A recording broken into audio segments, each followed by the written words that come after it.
mesin cuci kalian bocor, ini dia solusinya. Pertama langsung buka, ini dia bagian sini, kita buka semua, kita putar.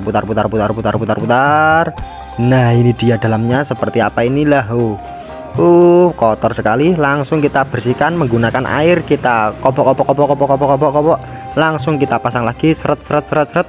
Lalu kita coba, kita masukkan air sebanyak-banyaknya, sehujan-hujannya. Langsung kita coba tes. Nah itu untuk outputnya sudah tidak mengeluarkan air ya, sudah aman, berhasil.